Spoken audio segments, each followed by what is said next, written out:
All right. Hello and welcome to this episode. So this episode is going to be about OCD, anxiety, and medication, and just my overall thoughts and ideas on medication. I want to very much start out this episode by saying I can't prescribe medication, and that anytime you take medication, any medication choices should be consulted by your psychiatrist and doctor. I just want to share essentially kind of my take and my experience personally, as well as from just the general research that I've consumed on medication when it comes to using it with recovery. So, and this has been a topic that's been requested several times, so I decided to make an episode on it. Before we dive in, if you could help out the show by liking and subscribing, as well as sharing and even leaving a comment or a review on iTunes, it would really help us with the algorithm. So we'd really appreciate if you would take the time to do that. Also, I just want to let you know that in the links, we've actually, you know, uh, a listener reached out and asked if they could make a donation to this show, and we had never really even considered that idea. So we are now accepting donations for anyone who feels being compelled to help donate to the show and support us. So there's also a little link, and it's via PayPal, where you can donate and support as well. So we appreciate any and all support that you're willing to give. So let's go ahead and dive into the idea of medication. Now, first off, we need to understand that there are obviously so many types of medication that one could be considering on this journey, just depending on where you are. And I know the initial desire for medication is always like, hey, I want to take a medication so I don't feel this, or I don't, I don't have these, like I can get rid of these thoughts or calm my system down and all that. Now, I want to be like, transparent that like, when I was first really struggling, it's like, yeah, medication was definitely something that I had considered. I kind of went into this, I was really resistant to it. And then I was like, okay, like a little more considering of it, right? And after looking back on everything, the evidence is quite clear that the best results seem to be in the studies, people that do the combination of the behavioral therapy along with medication. And specifically what we're talking about there is usually SSRIs, or selective serotonin reuptake inhibitors. I think they just call them SRIs now. I really don't know. So these, and there's generic, and on like the International OCD Foundation, they have, kind of the different medications that they recommend. So you can check that out. And you can obviously talk to your doctor as well. But when you're talking about an SSRI, essentially what we're talking about here is the serotonin, right? Being transmitted from neuron to neuron in your brain. And what's happening, you kind of got to think of it like this. This was the best explanation I ever heard, and it was in my I think like a neuropsych class, long time ago. So maybe this isn't even a valid explanation anymore. I don't know what we know now, but it just always stuck with me. So like, picture this little AirPod holder here as a neurotransmitter, right? And essentially it's serotonin or dopamine, and these are like the neurons, like my hands. And so essentially what has to happen is the serotonin has to get put into the synapse, right, which is the space in between neurons, because now they're not connected, and then the other one takes it up. And what's happening is it's putting it in and taking it back and taking it back, and so the transition isn't happening. So a reuptake inhibitor is when it is forced to keep it there long enough so it can help the production of the flow of serotonin in the brain. So that's what the SSRI is kind of designed to do.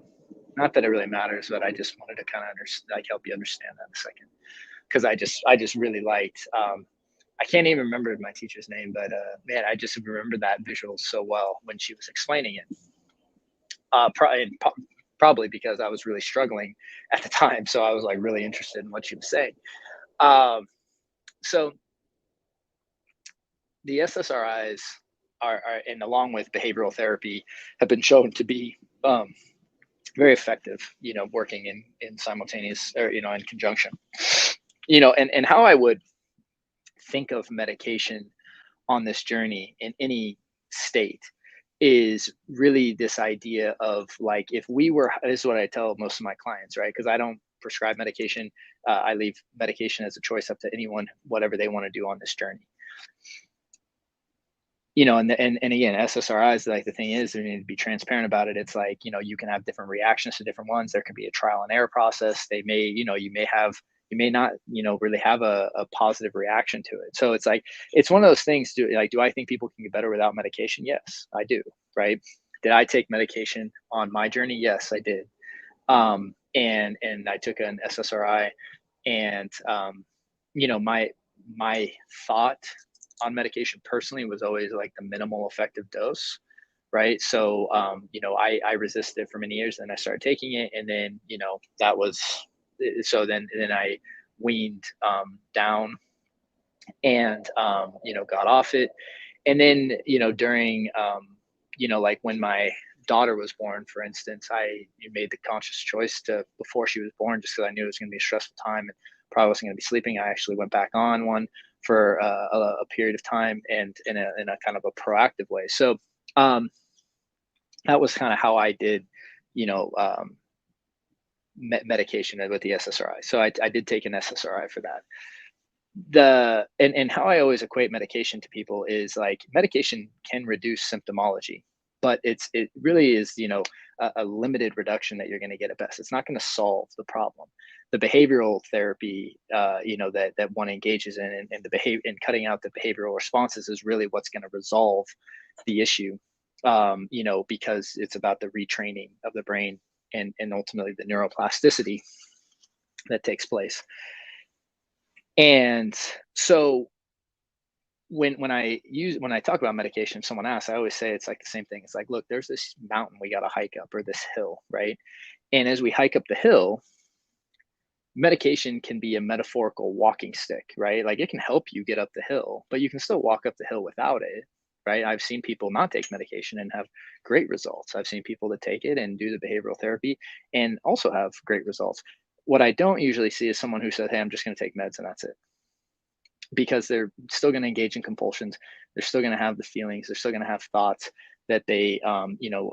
And so when it comes to, like, medication as a whole, um, SSRIs have been shown to be very effective, right? And again, and then so it's a personal choice on that one, though. It's not like, I don't think someone should or shouldn't. I think you need to look and make your decision for yourself. If and if it is something where you're very adverse and resistant to doing the actual behavioral techniques, that could be the thing that you need to get you over the edge, right? Like, I used to, like, say these, like, just blanket statements, and I've really kind of shifted my views on it, because again, everyone's at different points.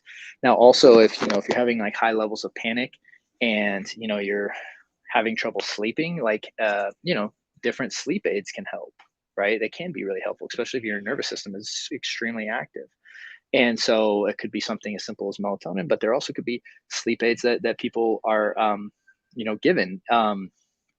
Now, I tend to encourage people more towards the non-dependent sleep aids, right? Ideally. But I mean, there has been times where, like, and that's one of those things that you just have to kind of talk to your doctor about, and definitely make a decision that's best for you. So that's one of those things that I would consider as well. Let's talk about more, like, the Valiums and the Xanax, and the real, like, kind of tranquilizer, anti-anxiety medications. So my honest opinion is, I've never taken those, and at least to this point in my life, and it's not something that I want to take. The problem that I have with things like benzodiazepines is that there's a a possibility of dependency, as well as it creates an immediate shift, right? So medication, we need to let go of the idea that medication are just pharmaceutical based. It's like, we can self-medicate with anything. We can self-medicate with alcohol, with drugs, with gambling, pornography, right? TV, right? I mean, I mean, there's so many ways of self-medicating. Um, and so when we're talking about medication, I think it's really, again, framing it in the context of like, okay, what are you using the medication for? Are you using to try to get an instant shift? And if that's the case, then you got to realize about training your brain. Well, if you're taking something every time you feel anxious because you don't want to feel anxious, well, you're training your brain that anxiety is dangerous and something that you don't have the ability to experience. So things like the the anti-anxiety medications that actually cause like a real reduction in the nervous system, especially consistently for a long period of time, that's something, if I like, I'll say I don't really support, um, because it doesn't provide a long-term solution. There may be a short period of time where you go on that, and that's okay, right? But again, the at the end of it, you know we always want to be focusing on the behavioral aspects of the recovery as the primary. So I think medication is just like these walking sticks that can help us up the hill. And maybe you need a really big walking stick when you're first starting, and then we can kind of switch into a different one and kind of, transition out. And then, there's obviously like over the counter supplements as well that people use. But again, I still go back to the initial drive to it. And one of the reasons that SSRIs, that someone wants to go on SSRI, I support that, and because it's not going to create an immediate reaction. It's going to be something that's just going to naturally kind of like, help a rebalancing over time for some people. So it's one of those things that these are just some ideas. And again, this is not advice.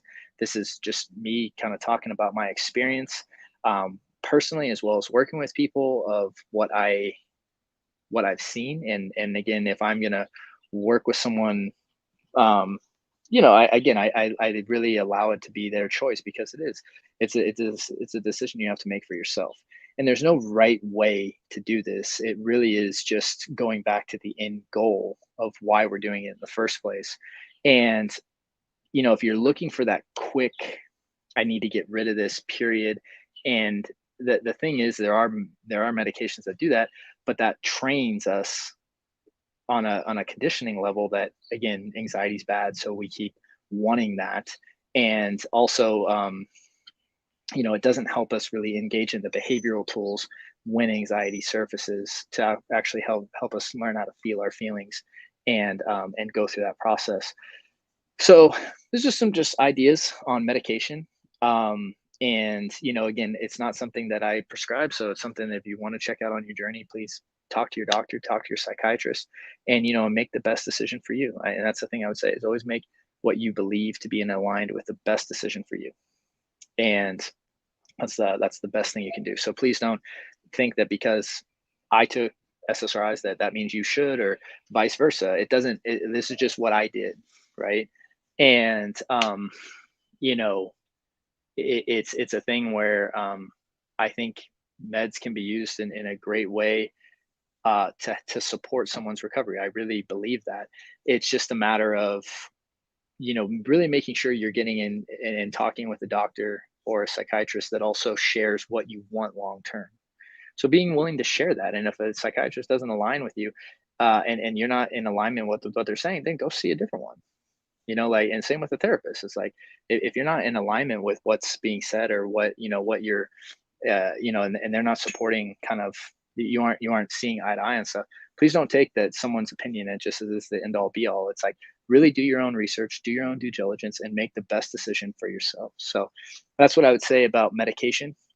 Hope this was helpful. And again, we have a little link down in the notes for a free resource over at Restored Minds. We also have definitely programs and support as well for at Restored Minds for you on this journey. So thank you so much for hanging out today, and wish you guys a great week.